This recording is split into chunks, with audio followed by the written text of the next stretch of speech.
You are a toy! You weren't the real Buzz Lightyear, you're an action figure! You are a child's plaything! Salut tout le monde, c'est Xavier, bienvenue sur Watch Mojo Français. Aujourd'hui on se retrouve pour le top 10 des moments les plus importants de l'histoire du cinéma. I am Oz, the great and powerful. Who are you? This is the weapon of a Jedi Knight. Not as clumsy or random as a blaster. An elegant weapon, but a more civilized age.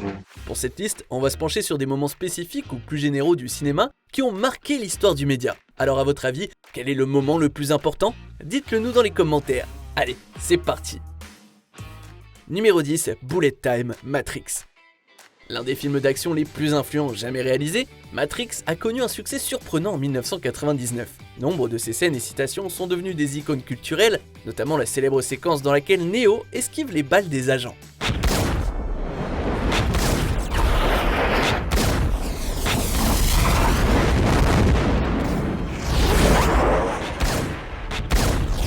Il s'agit peut-être de l'exemple le plus célèbre de Bullet Time, une technique cinématographique qui consiste à faire bouger la caméra à une vitesse normale alors que l'action se déroule au ralenti. La séquence s'est avérée instantanément iconique et tous les films d'action et les jeux vidéo se sont mis à utiliser cette technique.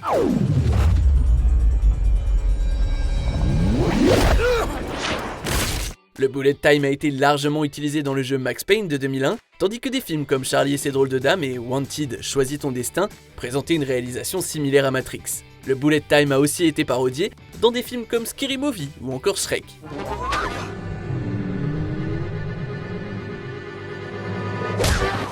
Numéro 9, animation par ordinateur, Toy Story.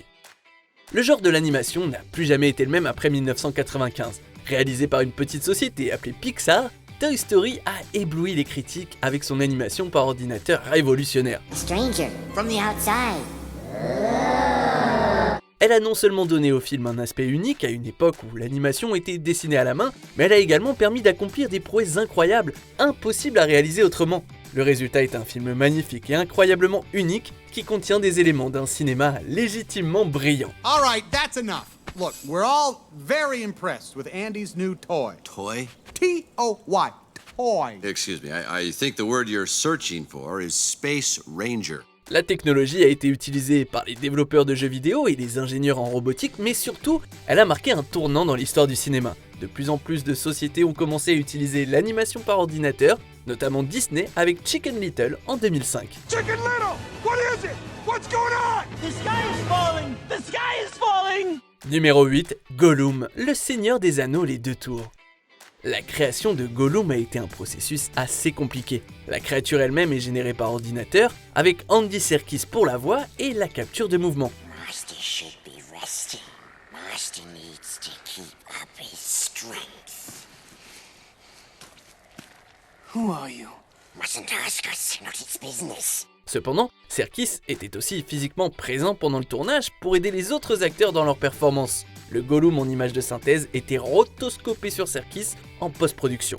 Les mouvements du visage de la créature ont été animés manuellement et le rendu de chaque image prenait jusqu'à 4 heures. Master looks after us now. We don't need you. What? Leave now and never come back.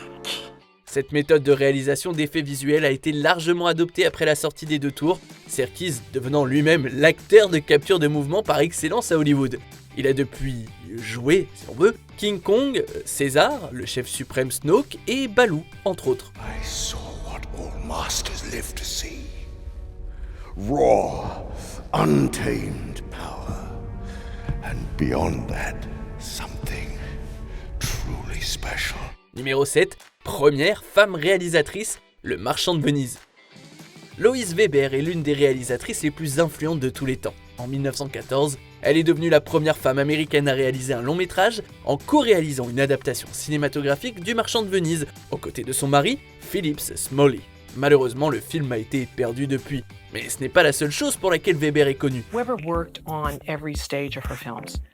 She wrote the scripts, she acted in her productions, She directed, and she usually sat in the editing room. Qualifiée de première véritable auteure du cinéma américain, on lui attribue la paternité, de la maternité, de la technique de l'écran partagé, apparue pour la première fois dans son court-métrage Suspense en 1913.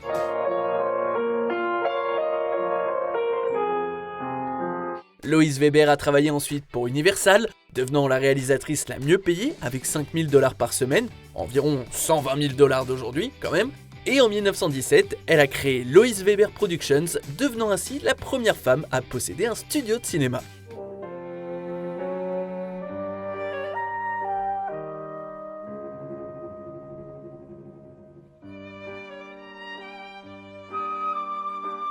Numéro 6, premier blockbuster d'été, Les Dents de la Mer.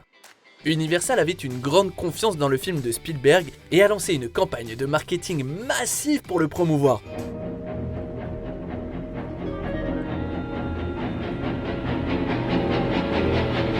Ils ont également pris la décision impensable de le sortir partout dans le pays. Oui, parce qu'à l'époque, les films populaires étaient présentés d'abord en avant-première dans les grandes villes, avant de sortir ensuite un peu partout. Les sorties généralisées étaient réservées aux mauvais films, qui devaient générer le plus d'argent possible avant que le bouche à oreille négatif ne se propage. But it's not gonna be pleasant. I value my neck a lot more than $3,000, Chief. I'll find him for 3, but I'll catch him and kill him for 10. Et il était également rare de sortir un gros blockbuster en été, parce que cette saison était considérée comme un dépotoir pour les films sans intérêt. Après tout, les gens n'avaient pas que ça à faire de passer leurs belles journées ensoleillées dans une salle de cinéma sombre. Et bah justement, Les Dents de la Mer a prouvé le contraire et c'est rapidement devenu le film le plus rentable de tous les temps. C'est alors qu'est né le concept de super production estivale. Numéro 5, le meurtre de la douche, Psychose.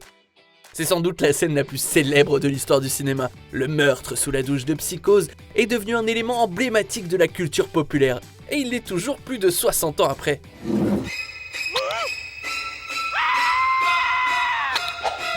La scène était incroyablement risquée, parce que Janet Leigh était le plus grand nom de la distribution et figurait en bonne place dans le marketing du film.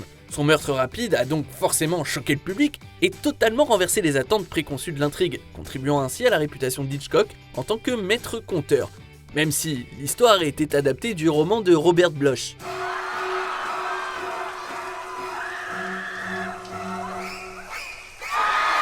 Hitchcock a demandé au cinéma d'interdire les admissions tardives afin que les spectateurs retardataires ne se sentent pas lésés par l'absence de lait. La violence de la scène était également sans précédent, suscitant la controverse auprès des censeurs et établissant une nouvelle norme d'acceptabilité de la violence dans les films grand public.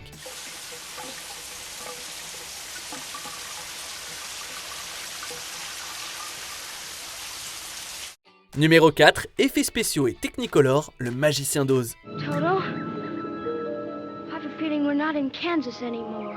Vous aimeriez pas, vous, avoir une machine à remonter dans le temps pour revenir en arrière et observer les réactions du public à ce film ?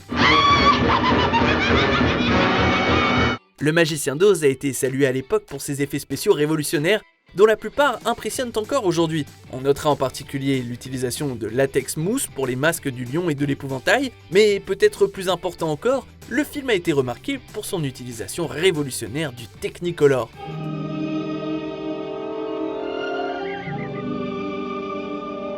Le film est célèbre pour passer du noir et blanc à la couleur après l'arrivée de Dorothée dans le pays d'Oz, et bien qu'il ne soit pas le premier film à utiliser cette technologie, puisqu'il s'agit de The Gulf Between en 1917, Oz s'est avéré être le plus populaire.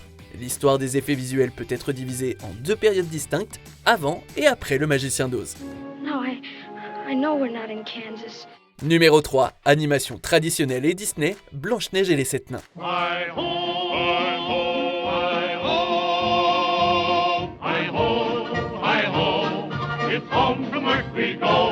Personne n'avait confiance en Walt Disney. Son frère et son associé ont essayé de le dissuader de réaliser Blanche-Neige, parce que personne ne voulait produire le film. Imaginez-vous, la plupart des hésitations étaient dues au temps nécessaire et au budget, qui s'élevait à 1,5 million de dollars, soit environ 27 millions de dollars pour 2022. Alors c'est pas grand chose aujourd'hui dans le cinéma, mais à l'époque, c'était juste du jamais vu en fait. Oh, how silly of me. I'm Snow White. Snow White, the princess? Yes.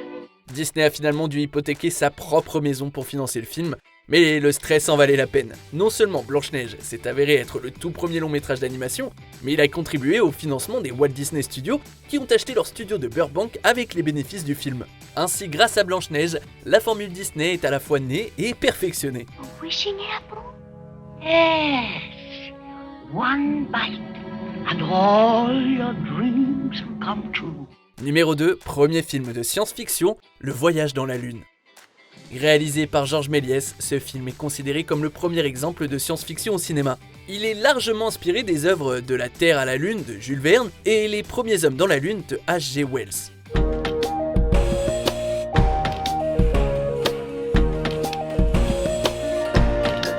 D'une durée de 9 à 18 minutes, selon la vitesse de défilement, l'histoire concerne un groupe d'astronautes qui se rendent sur la Lune et échappent à des extraterrestres appelés Sélénites. Le film a acquis une renommée internationale grâce à ses effets spéciaux révolutionnaires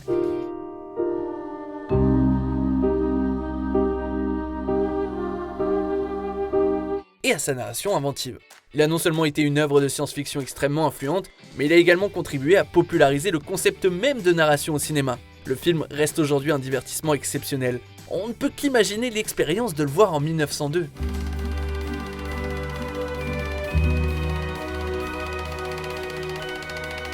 Si les animations par ordinateur, les effets spéciaux et la science-fiction sont tous extrêmement importants pour l'histoire du cinéma, il existe un changement sur lequel les films seraient totalement différents aujourd'hui. Vous pensez savoir de quoi il s'agit? Mais passons en revue quelques mentions honorables, puis nous révélerons le moment le plus important de l'histoire du cinéma. Star Wars épisode 4, Un Nouvel Espoir, naissance de l'une des franchises les plus populaires du cinéma. You are part of the Rebel Alliance and a traitor. Take it away! La Belle et la Bête, le premier film d'animation à être nommé dans la catégorie meilleur film. Why did you come here? I'm sorry. I warned you never to come here. I didn't mean any harm. Do you realize what you could have done? L'arrivée d'un train en gare de La Ciotat, pionnier de diverses techniques cinématographiques, dont la perspective forcée.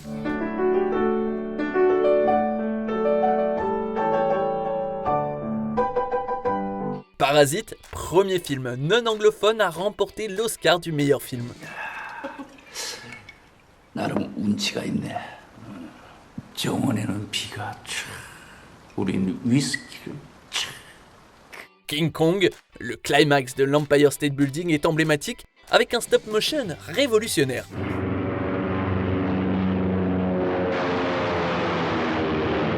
On arrive presque à la fin, nous publions de nouvelles vidéos chaque jour, alors avant de continuer, abonnez-vous et activez la petite cloche et les notifications sur téléphone pour ne rien rater. Numéro 1, premier long métrage sonore, Le Chanteur de Jazz. Ce n'était pas le premier film à contenir du son, de nombreux films antérieurs contenaient des dialogues et des trames sonores, et le film Dream Street de 1921 comportait même une séquence chantée. Ladies and gentlemen, I've been asked to say a few words concerning the play of Dream Street, which you are about to see. Le Chanteur de Jazz a été le premier long métrage à utiliser le son pendant toute sa durée, soit 89 minutes. Il combine également tous les types de conception sonore en une seule production, avec une combinaison de musique instrumentale, de dialogues parlés et de séquences chantées. Wonderful plans are always hard to find.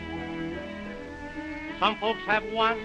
Bien que le film ne contienne qu'environ 2 minutes de dialogue parlé, il a annoncé la fin de l'ère du cinéma muet. Every studio is jumping on the bandwagon, Dexter. All the theaters are putting in sound equipment. We don't want to be left out of it. We don't know anything about this gadget. What do you have to know? It's a picture. You do what you always did. You just add talking to it. La transition n'a pas été immédiate, mais le Chanteur de Jazz a ouvert la porte aux futurs films sonores et parlants, et les films n'ont plus jamais été les mêmes. Wait a minute.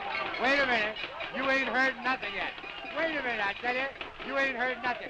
Alors pour vous, c'est quoi l'événement cinématographique le plus important? Est-ce que vous saviez aussi que Psychose, c'est le premier film à montrer des toilettes? N'hésitez pas à échanger en commentaire et checker ces autres super vidéos de Watch Mojo français.